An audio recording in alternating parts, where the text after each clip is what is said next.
la chaîne existe, No Life n'a encore jamais raté son rendez-vous avec le Tokyo Game Show, une équipe part chaque année depuis 2007 pour couvrir le plus gros événement jeux vidéo du Japon. En cette fin d'été, le Tokyo Game Show 2010 commence sous une pluie battante. Et sur le chemin familier qui nous emmène de la gare au TGS, on trouve comme chaque année les mascottes géantes en forme de promesses, ainsi que les posters qui accrochent l'œil des visiteurs quelques minutes avant leur entrée dans le salon. On y croise même quelques Français avec de bien beaux t-shirts. Bonjour, fan de No Life à Tokyo. Et on attend. 鈴鹿、はい、私東京ゲームショウ2010にやってきました。今日は第1日目ビジネスデーということで一般の方は入れないんですけれども、私たちビジネスマンは入れますということでみんなに見せちゃいます。 Il y a quelque chose qui nous interpelle après un premier tour du salon. Si on trouve encore quelques jeux Wii, exploitant la Wiimote comme le jeu de danse Michael Jackson d'Ubisoft, la vraie star du salon était le PlayStation Move ainsi que son adaptateur en pistolet. Sony a bien préparé son coup et il était impossible d'échapper au phénomène, que ce soit sur leur stand ou celui des éditeurs tiers.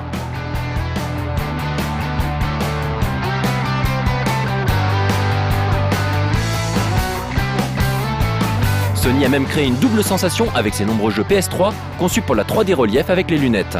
Même si ça ne se voit pas à la caméra, le rendu est très réussi et apporte souvent un plus, comme par exemple dans Gran Turismo 5 ou la nouvelle version de l'iPad.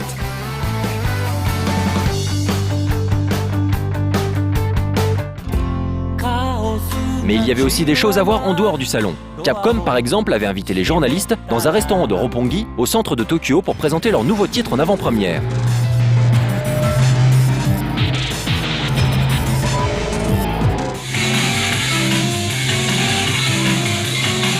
Comme l'an dernier, c'est Inafune, le producteur phare de Capcom, qui s'est fendu d'une keynote un peu provoque, comme il les affectionne.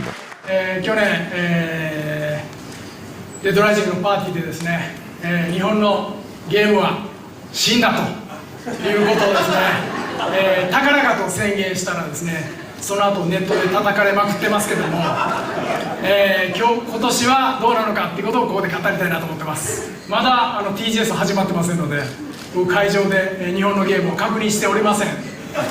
だからですね、死んだとは言えないんですけど、多分ダメでしょう。 Des propos qui sont retransmis en temps réel par les médias du monde entier présents dans la salle. Inafune passe ensuite au grand morceau, la présentation de deux nouveaux titres encore jamais montrés. Tout d'abord Asura's Wrath, qui signe la première collaboration de Capcom avec le studio CyberConnect 2, connu surtout pour ses adaptations de Naruto. Mais aussi DMC Devil May Cry, développé par Ninja Theory, dont on vous reparlera bien sûr dans le prochain Classé 18+. Le premier jour du TGS fut également l'occasion pour Microsoft d'annoncer plusieurs exclusivités croustillantes. L'une d'elles, vous l'aurez compris en découvrant ces images, n'est autre que l'arrivée en 2011 de Radiant Silvergun sur le Xbox Live Arcade, le mythique shoot 'em up Treasure sorti en 1998 en arcade et sur Saturn. Le jeu proposera une option de joueur en local et en live, la possibilité de télécharger des replays, ainsi que des graphismes améliorés mais fidèles à l'original. Et le studio en charge du développement ne sera autre que Treasure, bien sûr. Mis à part Radiant Silvergun, Microsoft a également annoncé plusieurs titres Kinect, dont Steel Battalion Heavy Armor, un jeu 18+, ainsi que Body and Brain Connection, Codename D, un nouveau jeu d'action de Grasshopper et Sudagoichi qui est décidément partout en ce moment, Project Draco, un rail shooter de Futatsugi Yukio, connu pour son travail sur la saga Panzer Dragoon, et enfin Haunt, un jeu de maison hanté, sans oublier Rise of the Nightmares, un jeu d'épouvante encore signé Sega.